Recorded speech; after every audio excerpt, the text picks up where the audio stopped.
Have a very, very crucial matter in this stage of Mazi Nnamdi Kanu's struggle. In this case of his freedom case, we have a matter as an American group has come out to indict Britain to say that if Nnamdi Kanu eventually perishes or dies, God forbid, but this American group is saying that if anything happens to Mazi Nnamdi Kanu in Nigerian prison, that if Mazi Nnamdi Kanu happens to die in prison, this American group says Britain is to be held responsible. This is what we are going to give you in this news. Of course, you already know, in Noble Media, we focus on the news as it is dropping. If you have not subscribed, just click on subscribe right now as we begin to analyze this very news for you. Britain will be accomplice if Nnamdi Kanu dies in detention. American Igbo veteran FUM. Britain, this is the headline. Britain will be accomplice, that is, there will be a party if Nnamdi Kanu dies in detention. American Igbo veterans FUMs. Let's move on. The American Veterans of Igbo Descent,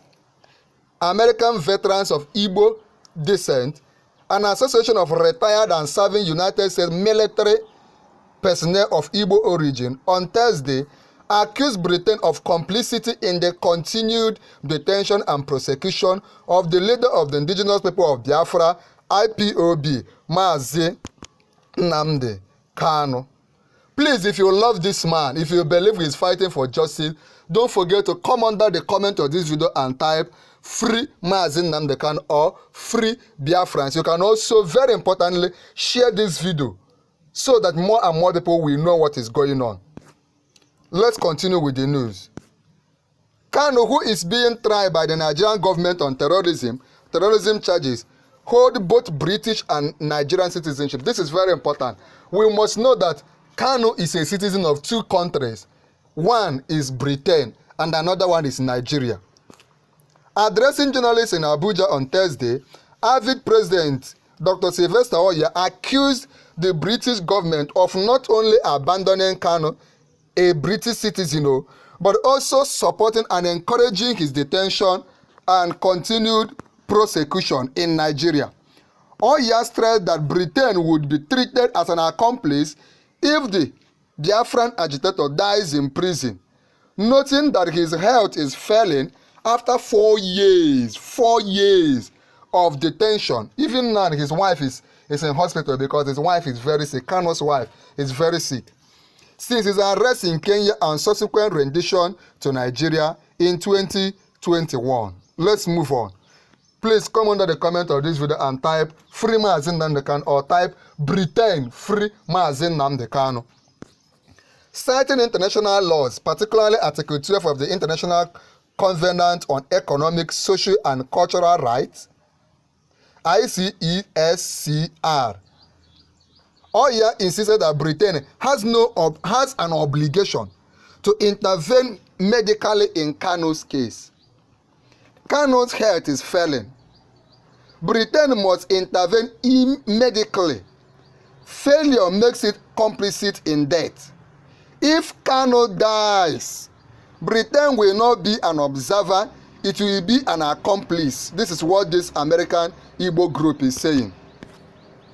Noting that the press briefing was conveyed to speak truth to power, Oya said Britain has been hiding behind diplomacy while enabling injustice.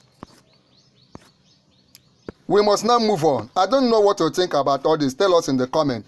This is an indictment not only of Nigeria's prosecution of Mazi Nnamdi Kanu, but also of Britain's deliberate complicity in violating the United Nations Convention against torture, because Nnamdi Kanu was tortured in Kenya before they kidnapped him back into Nigeria. Britain has abandoned its own citizens to torture, and history will remember 4 years of torture, 4 years of silence. For over 4 years, Nnamdi Kanu has been detained after being abducted in Kenya on 27th of June 2021. This was not an arrest. This was kidnapping. violating Kenyan sovereignty. The African Charter was violated. The United Nations Convention Against Torture was violated. The United Nations Convention ruled that rendition is a violation of international laws and fundamental rights, he added. And Britain knows all these things, yet Britain has remained silent for over 4 years. Faulting the silence of the British government on the matter, Oya observed, Britain's silence is not golden, it is gruesome with complicity. Means they are partnering with Nigerian government to hold this man. The avid president further accused the British authorities of conniving with the Nigerian government in the prosecution of the IPOB leader. That they are not only silent, but they are conniving and working hand in glove with Nigerian government, with Buhari, with Tinubu to hold Nnamdi Kanu. Britain didn't just look away. It helped script the prosecution of Nnamdi Kanu. In October 21, British Council officials visited Kanu. Days later, Nigeria amended charges, dropping reference to London broadcasts. Coincidence? I don't think so. It means that it is Britain that is even telling Nigeria, do it this way, hold him this way, do it this way, detain him, kidnap him, and all the rest. Britain supplied the lines that keep Kanu in chains. Oya further alleged, noting that after Kanu was discharged by the Court of Appeal, Britain declared that discharge is not acquittal. This is what Britain has been doing. But it's good they are hearing the truth now. It is not late for them to do it or not. That is why, as a media house, we stand for justice and truth. If you want to support us, click on join our channel. This is fallacy. This charge is acquittal, he declared, stressing the implication of Kanu's British citizenship. Oya said Kanu has been abandoned because he is of Igbo descent. According to him, Britain is willing to sacrifice Kanu in order to keep Nigeria as one country. I wonder why. I wonder why they want Nigeria to remain one by all means. Britain claims Kanu is also Nigerian, that his hand is tied. International law disagrees with what Britain is doing. United Kingdom law states that assistance is mandatory irrespective of dual citizenship, irrespective of dual nationality. Whether Nnamdi Kanu is a Nigerian and Igbo and also a United Britain citizen, that Britain is supposed to intervene. Dual nationality is not a death sentence unless Britain makes it one. Britain's endorsement of the travesty created injustice and double jeopardy. We must now continue, because we must say the truth, and that's why you need to watch this video to the end and share this video. Remember to come under the comment of this video and talk, say, Britain, free Mazi Nnamdi Kanu. Britain, free Mazi Nnamdi Kanu. Britain would never accept this for a British citizen in Europe, but for an Igbo man in Africa, in Nigeria, it is business as usual. Why? Because Kanu challenged the artificial state Britain created in 1914, and because he is an Igbo man, Britain is still trying to protect the Frankenstein it built in 1914, even if it means destroying its own citizen. This is painful, but we must continue. The American veterans of Igbo descent accused Britain of maintaining a policy of marginalization against the Igbos.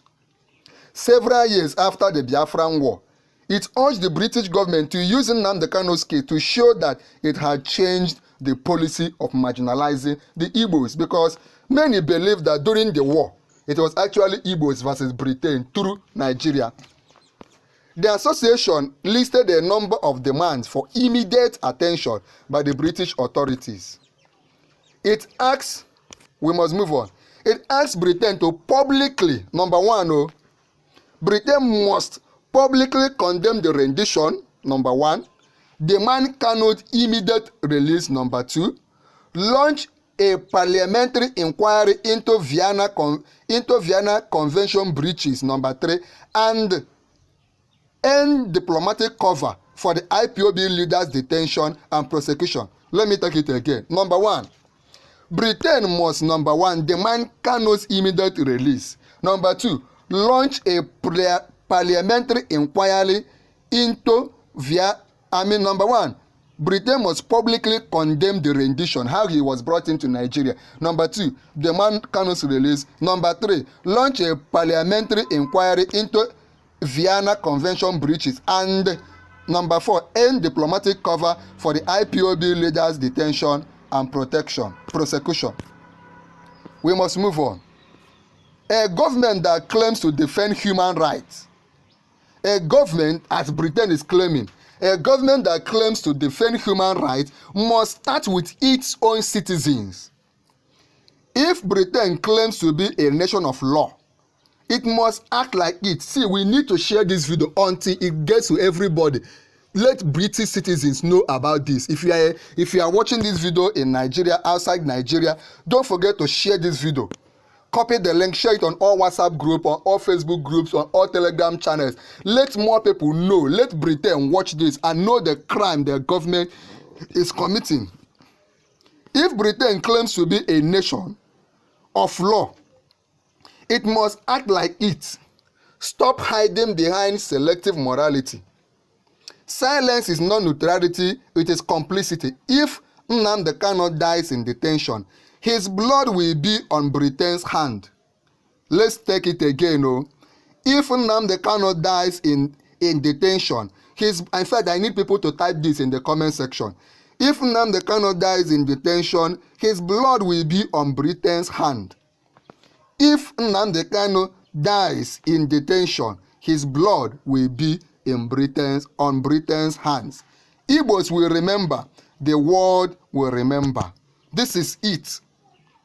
We need to continue talking about this. So go ahead, share this video. If you have not joined our channel, click on join. If you have not subscribed, click on subscribe. Remember, as much as possible, there's an important video I recommend for you on the screen. Click on that video and watch now.